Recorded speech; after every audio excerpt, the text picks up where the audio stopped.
मारम sixer के 6 गोली छाती में, कट्टा सता के उठा लेब घरवा से। आज से 25-50 साल बाद जब आने वाली पीढ़ियां ये देखेंगी कि इस दौर में देश के सबसे बड़े कुर्सी पर बैठे देश के प्रधानमंत्री जिस भाषा में चुनाव प्रचार कर रहे थे वो किस्सा नहीं हकीकत है, तो वो आने वाली पीढ़ियां भी शर्मिंदा होंगी कि इस देश ने ऐसे भी प्रधानमंत्री देखे हैं। इस देश में बहुत से अच्छे प्रधानमंत्री हुए, खराब हुए। बहुत सारे प्रधानमंत्री ऐसे हुए जिनके काम को लेकर के आप कहेंगे कि इन्होंने ये अच्छा किया, ये खराब किया, लेकिन इतना इस भाषा का इतना खराब व्यक्ति प्रधानमंत्री के ओहदे पर बैठ करके चुनाव प्रचार करे, ये देखकर आने वाली पीढ़ियां पक्का शर्मिंदा होंगी। हम बात करें 2024 के चुनाव की नहीं कि मंगलसूत्र भैंस खोल ले जाएंगे और सब लूट ले जाएंगे और तमाम भाषण पुराने हैं वो तो छोड़ दें। इस बार बिहार चुनाव में प्रधानमंत्री नरेंद्र मोदी ने अपने भाषणों से पिछले सारे रिकॉर्ड तोड़ दिए हैं। उनके भाषण में अपने काम गिनाने के मुद्दे गायब हैं। 12 साल वो केंद्र सरकार में रहे और कई घोषणाएं उन्होंने बिहार के लिए ऐसी की हैं जो अभी तक पूरी नहीं हो पाई। इसलिए केंद्र की कई घोषणाओं को बिहार में गिना करके वो बिहार का वोट लेना चाहते हैं और कुछ ऐसे सपने दिखा रहे हैं बिहार को कि अगर 5 साल और सरकार रही तो वो बिहार का कायाकल्प कर देंगे। गोया बिहार के लोगों को यह पता ही ना हो कि लगभग कुछ महीने छोड़ दें तो पिछले 20 साल से बिहार में डबल इंजन की ही सरकार है, यानी भाजपा के समर्थन से ही नीतीश कुमार की सरकार चल रही है। फिर उनको काम पर वोट मांगने की बजाय कट्टा, छर्रा, दुनाली और राइफल की 6 गोली छाती में मार देंगे, ऐसे गानों को बता करके, जंगल राज का डर दिखा करके, जो 30-35 साल पुराना वक्त रहा होगा उसका डर दिखा करके 2025 का चुनाव जीतना चाहते हैं। ये देख करके बिहार के नौजवान भी शर्मिंदा होंगे। मैं चाहता हूं कि प्रधानमंत्री नरेंद्र मोदी बिहार में जब गए हैं तो उन्होंने अपने भाषण शुरू कहां से किए थे, जरा उसकी बानगी देखिए, जब उन्होंने कहा कि कैसे कट्टा, छर्रा, दुनाली का दौर आ जाएगा। मारब सिक्सर के 6 गोली छाती में, आएगी भैया की सरकार, बनेंगे रंगदार।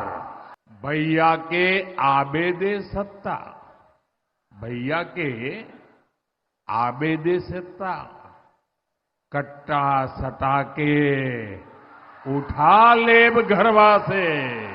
प्रधानमंत्री नरेंद्र मोदी ने कट्टा, छर्रा, दुनाली की बात तब कही थी जब उसके पहले उन्होंने यहां तक कह दिया था कि मोबाइल निकालो, हमने डाटा सस्ता कर दिया इसलिए रील बना रहे हो।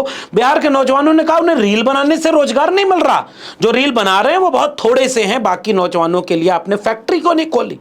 बिहार के नौजवान इस बात पर सवाल पूछ रहे हैं कि डबल इंजन की सरकार में आपने नौकरी क्यों नहीं दी, आपने यहां के पेपर लीक को क्यों नहीं रोका। और नौकरी के मुद्दे पर जवाब देने की बजाय उन्होंने कहा कि मोबाइल निकालो, फ्लैश लाइट जलाओ, देखो इतनी लाइट है तो फिर लालटेन की जरूरत है क्या। जरा अपना मोबाइल फोन बाहर निकालिए और अपना मोबाइल फोन निकाल कर उसकी लाइट चालू कीजिए, उसकी लाइट जलाइए जरा सबके सब। जिनके पास मोबाइल है वो जरा अपनी लाइट जलाएं, जिसके पास मोबाइल है। अच्छा, आपका लाइट जल रहा है, अब आप मुझे एक बात बताइए, जब इतनी लाइट है, हर एक के हाथ में लाइट है, तो लालटेन चाहिए क्या। नरेंद्र मोदी इस तरह के अपने भाषणों से इस तरह की कोशिश कर रहे हैं कि जंगल राज के डर पे ही नई पीढ़ी पे वोट दे दे, और दूसरी तरफ महागठबंधन पढ़ाई, कमाई, दवाई, सिंचाई और नौकरी के मुद्दे पर बात कर रहा है, उस मुद्दे पर बात ही न हो। लोगों का आय नहीं हो पा रहा, कमाई नहीं हो पा रही है, इसलिए इस सरकार को उखाड़ फेंकिए। इसलिए प्रधानमंत्री नरेंद्र मोदी ने कल सारी सीमाओं को तार करते हुए गानों का जिक्र कर दिया और गानों को सीधे आरजेडी से जोड़ करके बनाया और कहा कि कट्टा, सिक्सर, 6 गोली छाती में, इस तरह के गाने आरजेडी बनवा रही है। जरा भाषण सुनिए देश के जल्ले इलाही का, देश के प्रधानमंत्री का। आरजेडी का एक और गाना चल रहा है, बताऊं कैसा गाना चल रहा है? उनका एक और गाना चल रहा है, मारब सिक्सर के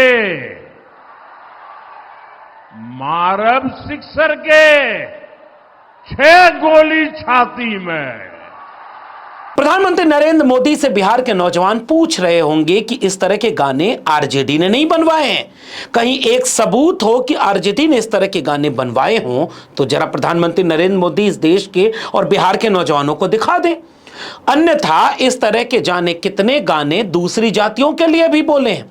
अब जैसे अपनी स्क्रीन पर कुछ फोटोज देखिए और उन गानों की फोटो देखिए जो प्रधानमंत्री नरेंद्र मोदी ने कहा, मारब 6 गोली सिक्सर के छाती में रे, और इसके आगे अहिर जाति में रे, इसका गाना जब प्रधानमंत्री कोट कर रहे हैं तो डियर प्राइम मिनिस्टर को यह भूलना नहीं चाहिए कि अलग अलग कई सवर्ण जातियों के लिए भी यही गाना बन चुका है। तो क्या यह कहा जाए कि यह सारे गाना भाजपा बनवा रही है? और तो और खुद स्टार कैंपेनर उनका एक भोजपुरी का गायक है पवन सिंह, जिसका विवादों से गहरा रिश्ता रहा हो, वही पवन सिंह सेम यही गाना खुद गा रहा है जैसे भाजपा स्टार कैंपेनर बनाई हुई है। क्या भारतीय जनता पार्टी इस बात के जवाबदेही तय करेगी कि ये गाने आरजेडी ने बनवाए हैं, इस गाने में आरजेडी के लोग शामिल हैं, या ये सारे गाने केवल यादवों ने बनवाए हैं? जबकि ये सरासर झूठ है। इस तरह के कई गाने भोजपुरी इलाके में बनते रहे हैं जो भोजपुरी संस्कृति का एक तरह से ग्रहण लगाने का काम कर रहे हैं। इस पर अलग विमर्श चलता रहा है, लेकिन क्या कभी आपने सोचा था कि इस तरह के भोजपुरी गानों को प्रधानमंत्री बिहार चुनाव का मुद्दा बनाएंगे? और अगर यह मुद्दा बनाएंगे तो उत्तर प्रदेश से लेकर के बिहार तक ऐसे दर्जनों गाने सबूत के तौर पर दिए जा सकते हैं जो सीधे भाजपाइयों के हैं और बुलडोजर चला देंगे, क्या क्या कर देंगे।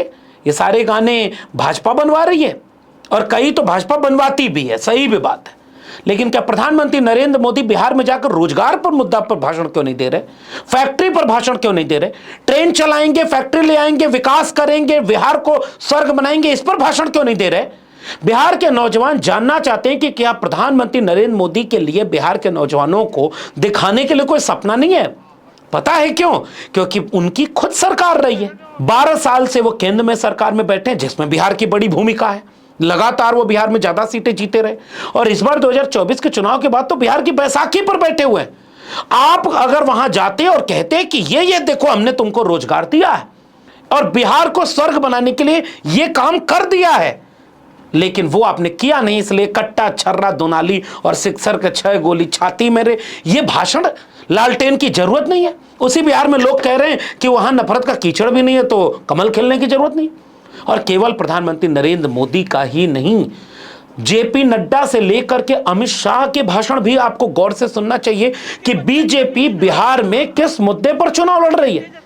अमित शाह जाकर के वहां पर भागलपुर के दंगे से लेकर के शहाबुद्दीन का डर दिखा रहे। एक व्यक्ति जो मर चुका है उसके बेटे पर इस तरह का कोई आरोप नहीं है, लेकिन उसी भाजपा के समर्थक जेडीयू के टिकट पर अनंत सिंह चुनाव लड़ रहा है और दिन दहाड़े दुलार चंद यादव की हत्या करवा रहा है, गाड़ी चढ़वा रहा है, हड्डी चूर चूर करवा रहा है, पूरे बिहार को एक संदेश दे रहा है कि कैसे एक जातिवादी सामंती वर्चस्वशाली राज बिहार में फिर से ले आएंगे, इसलिए बीजेपी का समर्थन चाहिए। और वो नीतीश कुमार क्यों ये भूल रहे हैं कि वही अनंत सिंह जेल में चला गया और शहाबुद्दीन का डर दिखा करके वोट मांगना? क्या ऐसा नहीं लगता कि गृह मंत्री अमित शाह के सामने भी बिहार के लिए कोई विजन, बिहार के लिए मुद्दे और बिहार की चीजें नहीं है? इस तरह की चीजों पर बीजेपी चुनाव जीतना चाहती है। सुनिए अमित शाह को। फिर से शहाबुद्दीन का समय वापिस लाना है क्या? शहाबुद्दीन का बेटा ओसामा मैदान में है और ओसामा अगर चुनाव जीतता है, शहाबुद्दीन के कल्चर वाले चुनाव जीतते हैं तो भागलपुर में फिर से दंगे हो गए। और अमित शाह का वो बयान तो भूलेगा नहीं बिहार, जिसमें उन्होंने कहा कि बिहार में जमीन की कमी है इसलिए फैक्ट्री नहीं लग रही है। बिहार के अंदर हम सब जानते हैं कि भूमि की कमी है। कोई भी बड़ी इंडस्ट्री लाना है तो बिहार में भूमि मिलने में बड़ी दिक्कत आती है। अमित शाह को जवाब देने के लिए बिहार के नौजवानों ने टूट कर वोट किया। 64% वोट गया है और यह बताएगा कि बिहार के नौजवानों को इस तरह का डर दिखाने की जरूरत नहीं है। योगी आदित्यनाथ जैसे व्यक्ति को वहां भेजा जाता है, हिंदू मुसलमान बुलडोजर, मंदिर मस्जिद, मैंने राम मंदिर बनवा दिया, यहां ये मंदिर बनेगा, वो मंदिर बनेगा, इस तरह के तमाम बातें करके भाजपा केवल दंगाई सांप्रदायिक मुद्दे पर चुनाव लड़ना चाह रही है। योगी आदित्यनाथ को भी जरा सुन लीजिए। तब भी राम भक्त एक ही नारा लगाते थे, राम लला हम आएंगे मंदिर, लाठी गोली खाएंगे, यही नारा लगता था। कांग्रेस ने सुप्रीम कोर्ट में क्या कहा? कहा राम हुए ही नहीं, यानी जैसे कांग्रेस का ही खानदान पैदा हुआ है, बाकी और हुए ही नहीं।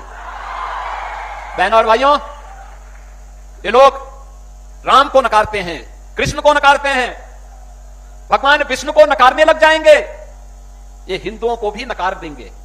और तो और सुनिए जरा जेपी नड्डा को, और इसकी भाषा भी सुनिएगा। ये व्यक्ति दुनिया की सबसे बड़ी पॉलिटिकल पार्टी का राष्ट्रीय अध्यक्ष, कार्यकारी, भूल गए होंगे आप, जनवरी 2023 से इसका कार्यकाल पूरा हो चुका है और यह मान्यवर नवंबर 2025 में भी बीजेपी के कार्यकारी अध्यक्ष हैं, क्योंकि आरएसएस और बीजेपी के झगड़े में आज तक बीजेपी अपना राष्ट्रीय अध्यक्ष नहीं बना पाई है।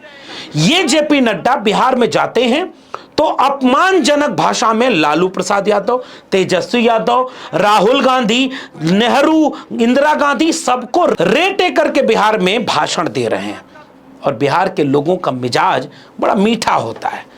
मैं चाहता हूं कि जेपी नड्डा के इस भाषण को बिहार के लोग सुने और देखें कि इसका क्या बिहार स्वागत करेगा। और ये तेजस्वी बोलता है हम हर परिवार को नौकरी देंगे। अरे ये हर परिवार को नौकरी देने लगे तो बिहार का जमीन नहीं रहेगा, सब इनके हड़प लेंगे। और किसको बोलते हैं? 2 करोड़ से ज्यादा लोगों परिवार को नौकरी देंगे। अरे 12 लाख करोड़ रुपए तनख्वाह का खर्च होगा, 3 करोड़ 17 लाख का बिहार का बजट है। ये अनपढ़ तेजस्वी जानता ही नहीं है, इसको मैथमेटिक्स मालूम ही नहीं है, इसको अरिथमेटिक आता ही नहीं है, हिसाब किताब जानता ही नहीं है। और कांग्रेस वाले ही पूछ रहे हैं कि नौकरी कैसे देंगे, तो बोले तेजस्वी से पूछो, यही जानता है। और रही बात राहुल की, जब बिहार में चुनाव हो रहे हैं तो हरियाणा का पाठ पढ़ा रहा है और एसआईआर करके हल्ला कर रहा है। अरे तुमने ही बोला था ना, हमारे शिंदे साहब के महाराष्ट्र के बारे में बोला, पहले बोला 10 लाख, फिर बोला 12 लाख, फिर बोला 7 लाख, 3 बार में 3 आंकड़े। वो भी एक पढ़ा लिखा, अपने किस्म का पढ़ा लिखा नेता है, उसको भी आंकड़ों का कोई ज्ञान नहीं है, कभी कोई आंकड़ा कभी कोई आंकड़ा। और अगर तुमने कहा कि वोटर लिस्ट में गड़बड़ी है, तो सन 52 से तेरे परनाना ने भी एसआईआर कराया था, तेरी दादी ने भी एसआईआर कराया था, तेरे पिताजी ने भी एसआईआर कराया था और 2002 में भी एसआईआर हुआ है और बिहार में भी अभी एसआईआर हुआ है। अब आपने गौर से देखा ना कि रेटे और इस तरह की तू तड़ाक वाली भाषा बिहार को पसंद नहीं है। बिहार बड़ा मीठा सा मिजाज रखता है, हालांकि दंगाई, तानाशाही और जातिवादी फिरका परस्त ताकतों के लिए प्रतिरोध भी बिहार करता रहा है। लेकिन एक सवाल जरा पूछा जाए कि जेपी नड्डा कह रहे हैं कि नौकरी देगा तो पैसा कहां से लाएगा, तो ये जो नरेंद्र मोदी हर साल 2 करोड़ रोजगार देने की बात कर रहे थे, इसका मतलब क्लियर है कि बीजेपी रोजगार कभी नहीं देगी, क्योंकि उसके पास कोई ब्लूप्रिंट नहीं है। और बीजेपी के एजेंडे में अगर नौकरी नहीं है तो बीजेपी चुनाव के इस मुद्दे पर जीतना चाह रही है। और जेपी नड्डा से बिहार के नौजवान पूछेंगे कि ये राहुल गांधी और लालू प्रसाद और ये लालटेन, वो तेजस्वी कुछ नहीं कर पाएगा, ये सब तो ऐसा लग रहा है कि तुम सरकार में हो, ये भूल गए हो, सरकार जैसे लग रहा है आरजेडी की चल रही हो। ऐसा नहीं है, आपकी नाकामी बिहार के नौजवान देख रहे हैं, इसलिए पूरी तरह से वो एक छोटी सी क्लिप दिखा रहा हूं। ये क्लिप एक पत्रकार ने जब गांधी मैदान में तैयारी करते हुए नौजवानों से पूछा तो उन्होंने साफ कहा कि वो क्या चाहते हैं, और यही नौजवान मोदी, शाह और जेपी नड्डा, योगी आदित्यनाथ जैसे लोगों का जवाब दे रहे हैं। सुनिए। हमने महिलाओं को 10,000 रुपए दे दिए, युवा नया इंडिया, युवा को नौकरी दे रहे हैं हम लोग, देश बदल रहा है। अरे 10,000 रुपया चुनाव के समय दिए, इससे पहले कहाँ थे? नौकरी क्या कभी दिया, उससे पहले कहाँ थे? यही गांधी मैदान से मोदी जी ऐलान किए थे कि 2 करोड़ रोजगार देंगे, कहाँ है? 10 साल रोज भोरे चेक करते हैं कि मेरा 15 लाख कब आएगा। हम रोज चेक करते हैं, नहीं करते 15 लाख। क्या नाम है आपका? राहुल कुमार। 15 लाख रुपए नहीं आया? नहीं, हम भोरे उठते हैं 15 लाख के चक्कर में, लेकिन अभी नहीं करता है। सपना देखिए मेरा अकाउंट में क्रेडिट हो गया, लेकिन सुबह उठे देखिए अकाउंट भाई नहीं है। मौज ले रहे हैं, जुमला था वो। अरे जुमला क्या जुमला था, उनसे बड़ा कोई फेंकते हैं। ये तमाम बातें बिहार के नौजवान देख रहे हैं कि प्रधानमंत्री की भाषा से लेकर जेपी नड्डा की भाषा बिहार में बौखलाहट को भी बता रही है कि ऐसा लग रहा है कि बिहार मन बना रहा है कि आपको किसके नाम पर वोट देना है। इसीलिए अमित शाह से लेकर के बीजेपी के बड़े नेता जीविका दीदियों को दिए गए 10,000 रुपए की बार बार याद दिला रहे हैं। वो बार बार याद दिला करके चाह रहे हैं कि इसी 10,000 रुपए के नाम पर महिलाओं का वोट पड़ जाए। लेकिन महागठबंधन ने जब यह ऐलान कर दिया कि 14 नवंबर को हमारी सरकार बनी, तो 14 नवंबर के बाद 14 दिसंबर तक हम पूरी प्लानिंग करेंगे और 14 जनवरी को पूरे 1 साल का 30,000 रुपया हर महिला के खाते में डालेंगे। तो ये सारी चीजें ऐसा लग रहा है कि भाजपा के सामने मुश्किल बन रही है और तेजस्वी यादव अपनी छवि को, अपने भाषण को, अपने मुद्दे को अकेले पढ़ाई, कमाई, दवाई, सिंचाई, सुनवाई और कार्रवाई के मुद्दे पर रखे हुए हैं। वो भाजपाइयों का जवाब ही नहीं दे रहे, वो हिंदू मुस्लिम की बात ही नहीं कर रहे। वो केवल बिहार को, नौजवानों को रोजगार देंगे, वैकेंसी आएगी, फैक्ट्री खुलेगी, बिहार का विकास होगा और बिहार की महिलाओं को हम ये देंगे, अति पिछड़ों को ये देंगे, मजदूरों को ये देंगे, किसानों को ये देंगे, पलायन रोकेंगे। बिहार में तेजस्वी यादव ने अपने कैंपेन की स्टाइल से एकदम सेट कर दिया है। 18 रैलियां एक दिन में, अकेले तेजस्वी का हेलीकॉप्टर एक तरफ और बीजेपी पूरे भारत के नेताओं को बिहार में उतार चुकी है। सुनिए तेजस्वी का ये तेवर। कहने को हेलीकॉप्टर है, हम तो इसको ट्रैक्टर बना दिए। अब एक हेलीकॉप्टर के पीछे मोदी जी 30 को हेलीकॉप्टर आपका बेटा को रोकने के लिए, भाई को रोकने के लिए लगाए हुए हैं। तो बिहारी है, बिहार का बेटा है, लालू जी का बेटा रुके वाला, पीछे पीछे घूमे दीजिए, कोई फर्क नहीं पड़ता है। रात के अंधेरे में रोशनी जला करके बिहार के नौजवान तेजस्वी को सुन रहे हैं, क्योंकि तेजस्वी भाजपा के इस बिछाए जाल में बिल्कुल नहीं फंस रहे। वो हिंदू मुसलमान मंदिर मस्जिद पर नहीं जा रहे, वो दंगाई सांप्रदायिक राजनीति पर नहीं जा रहे, वो केवल और केवल नौकरी, पढ़ाई, दवाई, सिंचाई, सुनवाई, कार्रवाई, इन पर फोकस करके अपना भाषण दे रहे हैं। एक हमारे हेलीकॉप्टर के पीछे भाजपा का 30 हेलीकॉप्टर दौड़ रहा है, लेकिन फिर भी बटन दबेगा। नौकरी के लिए तैयार हो कि नहीं हो, तो जिताइएगा ना। इसका अर्थ यह है कि भाजपा के नेताओं की भाषा, उनकी देह भाषा, उनकी शाब्दिक भाषा यह बता रही है कि भाजपा के नेता बुरी तरह से जनता के बीच चुनाव हार रहे हैं। इसलिए एक तरफ तो उन्होंने जाने कितने तरह के फर्जी वोटर सोशल मीडिया पर तो तैर रहा है, जाने कितने फर्जी वोटर भाजपाइयों के सामने आ गए। एक वीडियो कांग्रेस ने भी शेयर की, तमाम लोगों ने शेयर की कि जब कोविड आया था तो बिहारियों का अपमान करते हुए पैदल कुकड़ू चलाकर कितना अपमान किया, ट्रेन नहीं चलाई बिहार के लोगों को वापस लौटने के लिए। और एक वीडियो में तो पता चल रहा है कि ट्रेन भर भर के भाजपाई बिहार भेज रहे हैं, दूसरे लोगों को भी बिहार भेज रहे हैं, बाहर से वोटर आकर के बिहार में वोट कर रहे हैं, फर्जी तमाम तरह की चीजें। और बिहार के लोगों, याद रखना, यह साजिश और बढ़ेगी। और यह भाषा बता रही है प्रधानमंत्री नरेंद्र मोदी की, अमित शाह की भाषा, जेपी नड्डा और योगी आदित्यनाथ की भाषा बता रही है कि भाजपा के पास बिहार को देने के लिए नया कुछ भी नहीं है। भाजपा के पास कोई भी ऐसी चीज नहीं है जिस पर वो नौजवानों को वोट के लिए मोबिलाइज कर सके। इसलिए 35 साल पुराना डर दिखा रहे हैं। लेकिन उसी भाजपा से आंकड़े लेकर बिहार के नौजवान पूछ रहे हैं कि बीजेपी की सरकार यूपी में है, यूपी अत्याचार और अन्याय में नंबर 1 राज्य, बिहार में फिर से नंबर 1 बनाना चाहते हो। नीतीश कुमार के रहते हिंदू मुसलमान तो चला नहीं कभी बिहार में, लेकिन इस बार जब हिंदू मुसलमान, मंदिर, मस्जिद, शहाबुद्दीन, ये वो चल रहा है, तो ये भी संकेत कर रहा है कि लगता है नीतीश कुमार अब वाकई राजनीति के अवसान पर चले गए। क्योंकि जब तक नीतीश कुमार के पीछे बीजेपी खड़ी रही, तब तक उसने कभी हिंदू मुसलमान के नाम पर बीजेपी को प्रचार नहीं करने दिया। वहीं कल एक रैली में भाजपा के सबसे बड़े चाणक्य कहे जाने वाले व्यक्ति ने यह घोषणा भी कर दी है कि सरकार किसकी बनेगी, बीजेपी की बनेगी। सुनिए अमित शाह का यह बयान। देखिए, हम 160 से ज्यादा सीटों के साथ भारतीय जनता पार्टी की सरकार बनाएंगे। इन तमाम बातों को बिहार भूलेगा नहीं। पहले चरण में तो वोट पड़ चुका है, दूसरे चरण में जब वोट पड़ेगा तो उसका फैसला बिहार करेगा। लेकिन आपको ये मैं इसलिए बता रहा हूं ताकि ये देखिए कि भाजपा के नेताओं की भाषा, उनके चुनावी मुद्दे और उनके वैचारिकी में कितना खोखलापन आ गया है कि वो किस स्तर पर उतर करके वोट मांग रहे हैं, गोया वो सरकार में बैठे हों और सब कुछ कर दिया हो इसलिए इसके ऊपर वोट मांग रहे हैं, जबकि हकीकत यह है कि उन्होंने कुछ किया नहीं। ये बात सब जानते हैं। ऐसे में क्या इनको जनता स्वीकार करेगी?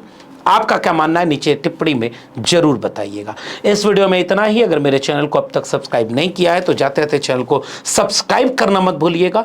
बेल आइकॉन यानी घंटी की बटन दबाएंगे तो अगली वीडियो की सूचना मिलेगी। ज्वाइन करेंगे तो हमें ताकत और हिम्मत मिलेगी।